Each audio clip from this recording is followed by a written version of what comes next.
Bonjour à tous. Alors aujourd'hui, je suis ravie de vous retrouver pour une nouvelle vidéo. Le thème qui a été demandé, c'est comment ne pas oublier son couple et comment ne pas s'oublier soi-même quand on devient maman. Alors, ça c'est quelque chose de tout le monde le sait, tous les mamans, tous les couples et toutes les familles qui viennent d'avoir un bébé le savent, un enfant c'est très chronophage, ça prend beaucoup de temps, ça prend toute la place, hein, donc c'est quelque chose où on a beaucoup de mal à retrouver son équilibre par rapport à avant, même si en général pendant la grossesse on anticipe en se disant bon je ferai comme ci, je ferai comme ça, je sais que là je me laisserai pas déborder, bon, en général c'est pas le cas parce qu'un bébé voilà ça prend beaucoup de temps et c'est en plus on le sait dans ce mode éducatif là on est vraiment des mamans à temps plein et des papas à temps plein aussi. Donc le papa a un rôle très important à jouer. Hein. C'est voilà, c'est pas parce qu'on allait, c'est pas parce qu'on fait du cododo que le papa est mis de côté par rapport à son bébé, loin de là. Le papa justement est censé maintenir toute l'intendance de la maison, pouvoir justement donner la place à la maman pour qu'elle puisse allaiter en toute tranquillité, qu'elle soit pas trop fatiguée. Mais du coup c'est compliqué parce qu'on a tendance à se perdre en fait. Le papa a l'impression de faire toutes les tâches qui sont ingrates on va dire, et la maman a l'impression de tout donner pour son bébé, de ne plus avoir d'espace vital, et du coup c'est très compliqué de soi-même se dégager un peu de temps pour pouvoir se ressourcer, pour pouvoir s'oxygéner, et c'est très compliqué aussi de pouvoir trouver du temps pour son couple, le couple qui est quand même le socle de la famille. Donc c'est pour ça qu'on a fait un enfant a priori. Donc c'est quand même vital parce que si le couple va mal, la famille va aller mal, et si la famille va mal, ben, il y a beaucoup de séparations qui se font dans les 2-3 premières années justement à cause de ça. Alors il y a une phrase que j'ai toujours entendu dire dans ma famille, dans les femmes de ma famille, c'est il faut tenir les 3 premières années. Après les 3 premières années, en général, ça va mieux. Donc, et c'est souvent le cas. C'est vrai que les 3 premières années, c'est quand même assez difficile. C'est assez difficile de maintenir le cap. Donc voilà, c'est quelque chose, on va dire, dans les 3 premières années, un couple est un peu fragilisé par l'arrivée d'un enfant, et c'est normal. Voilà, c'est quelque chose qui est tout à fait normal. Faut vraiment reprendre ses marques, quel que soit le nombre d'enfants dans la fratrie, hein, que ce soit le deuxième ou le troisième ou le quatrième. Toute la fratrie est remise en cause, toute la famille est remaniée, donc c'est vraiment important d'avoir conscience que c'est normal au début, à l'arrivée d'un enfant, que beaucoup de choses explosent et qu'il faut retrouver son équilibre et vraiment de retrouver son couple aussi. Alors, ça, on va dire, c'est le premier bilan, le premier état de lieu, que bon, a priori, tout le monde se reconnaît là-dedans. Les clés. On va partir donc sur les clés, je fais comme d'habitude. Qu'est-ce qu'il faut faire? Qu'est-ce qu'on peut faire? Parce que c'est pas facile, c'est pas évident, et c'est pas parce qu'aujourd'hui même je donne les clés que ça veut dire que c'est évident à appliquer. C'est juste des clés que vous pouvez garder en tête si vous en avez besoin, et si voilà, si vous posez des questions, mais c'est quelque chose qui n'est pas forcément facile à appliquer. C'est pas parce qu'on le sait qu'on arrive à le faire. Alors, les clés, on va dire que déjà, c'est assouvir nos besoins physiologiques en tant que maman, parce que je vais commencer par les besoins en tant que femme, parce que avant de pouvoir combler et s'occuper de son couple, c'est quand même très important de s'occuper de soi-même. On ne peut pas s'occuper de l'autre si on n'est pas bien soi-même. Donc je vais commencer par les besoins, nos propres besoins en tant que maman. La première chose à faire, c'est déjà de combler ses besoins physiologiques, ce qui est déjà pas facile.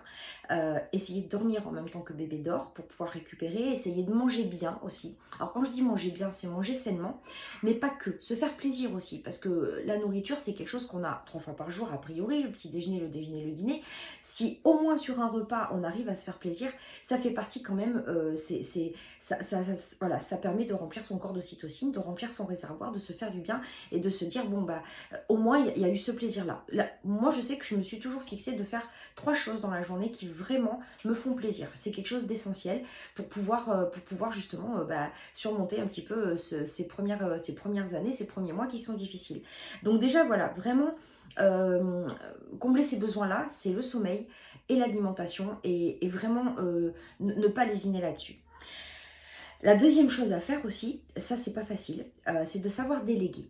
Alors savoir déléguer, ça peut être déléguer à la famille, si on a la famille, ça peut être savoir déléguer, prendre peut-être une babysitter. Alors évidemment bien la choisir, hein, ne pas laisser notre enfant à n'importe qui, c'est pas du tout ce que je dis, mais voilà, prendre quelqu'un en qui on a confiance, même en étant présent. Hein. Moi je sais qu'à une époque j'ai pris des nounous à domicile, je travaillais, j'ai pris des nounous à domicile, donc j'avais la nounou qui était à ma disposition, qui était à côté de moi, et ça me permettait de travailler tout en surveillant ma petite fille, et puis la nounou aussi, parce que j'avais pas forcément très confiance quand elle était très petite.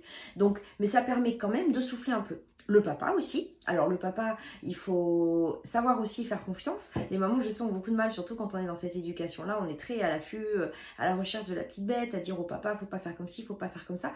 Moi, je pense que le papa va créer une relation unique avec son enfant, qui est très importante aussi, qui ne va pas être la même que nous, et il a le droit d'avoir ses façons de faire à lui. Alors évidemment, je ne parle pas de maltraitance. S'il y a de la maltraitance, on se doit en tant que maman d'intervenir vis-à-vis de n'importe qui.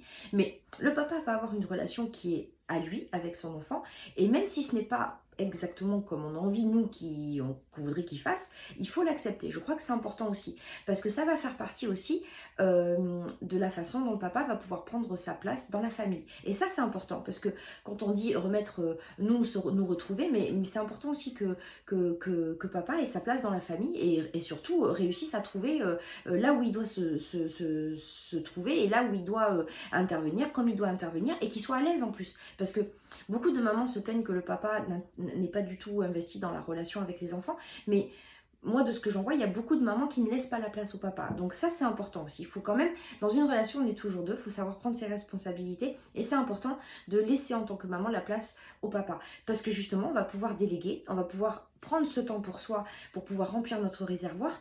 Et quand nos enfants ont leur relation avec leur papa et la relation avec la maman, quand l'enfant a, on va dire... une possibilité de ne pas forcément être tout le temps au milieu du couple, c'est-à-dire être gardé par une tierce personne, les grands-parents, ou même qu'il est au lit tout simplement, qu'il dort le soir.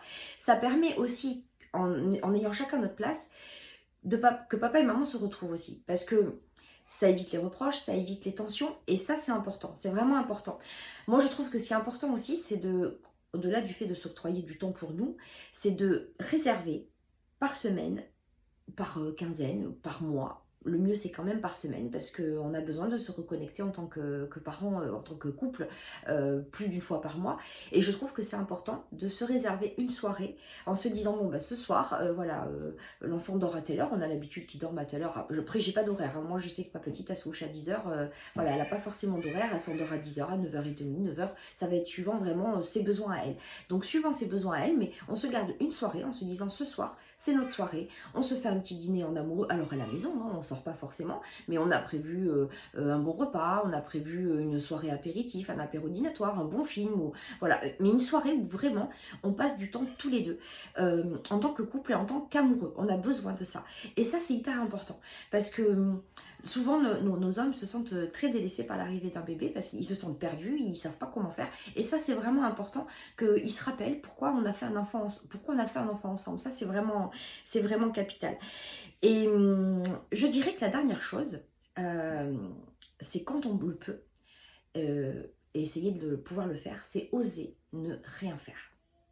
C'est vraiment ça, oser ne rien faire. C'est-à-dire, bébé dort, on est tranquille à la maison. La plupart du temps, les mamans, qu'est-ce qu'on fait? On se dit, oh, j'ai des machines à faire, j'ai du ménage à faire, j'ai ça à faire, j'ai ça à faire, j'ai ça à faire. Et on court partout. Et du coup, on ne se repose pas. Même si on n'a pas forcément envie de dormir, ça arrive des fois que bébé dort, on n'a pas forcément envie de dormir en même temps que lui. Moi, je dis c'est important de oser ne rien faire, se poser son cerveau, poser son corps, prendre un bon livre, ou voilà, si vous osez ne rien faire, ça peut être aussi faire quelque chose, mais prendre un bon livre, regarder une série, se prendre un café, prendre le temps d'appeler une amie. Ça, c'est quelque chose qui va remplir notre réservoir et c'est très important de le faire. C'est vraiment important. De ne pas toujours se dire j'ai tout le temps des choses à faire. C'est la charge mentale. La charge mentale, en réalité, on se la met beaucoup, nous, en fait, on se met beaucoup de pression avec cette charge mentale. En réalité, si la poussière n'est pas faite, c'est pas grave. Si le ménage n'est pas fait, c'est pas grave. Après, évidemment, on n'a pas forcément envie de vivre dans une porcherie, c'est pas ce que je dis, mais il faut savoir des fois lâcher prise. Voilà, et du coup, on va arriver à la mission. Comme d'habitude, j'arrive à la mission sur la fin, où justement, ça va être ça la mission. C'est apprendre à lâcher prise sur nos priorités.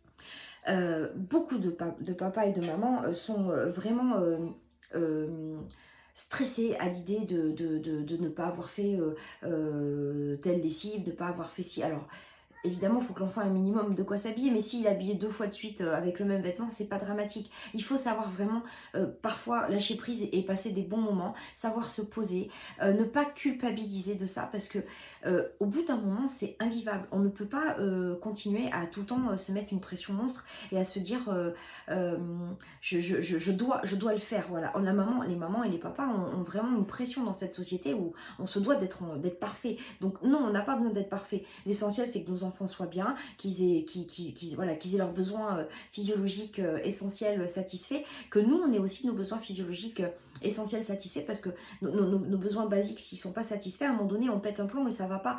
Donc, c'est important de lâcher prise là-dessus, et aussi de lâcher prise moralement en se disant, ben, si c'est pas parfait, c'est pas grave. Voilà. Et ne pas aussi porter le poids de la société, du regard de la société qui veut justement qu'on soit des Wonder Woman, des Wonder Maman, des Wonder Femmes d'intérieur, enfin à un moment donné, non stop quoi, on peut pas tout faire, nos maris ne peuvent pas tout faire non plus, donc on fait au mieux et c'est très bien comme ça. Donc soyez plus indulgents vis-à-vis de vous-même, soyez plus indulgente vis-à-vis de vous-même, apprenez à ne pas vous autoflageller, à ne pas vous condamner. Il y a un article que j'ai écrit il y a quelque temps de ça, c'est soyez vis-à-vis de vous-même l'amie bienveillante que vous aimeriez avoir. Et c'est tout à fait ça.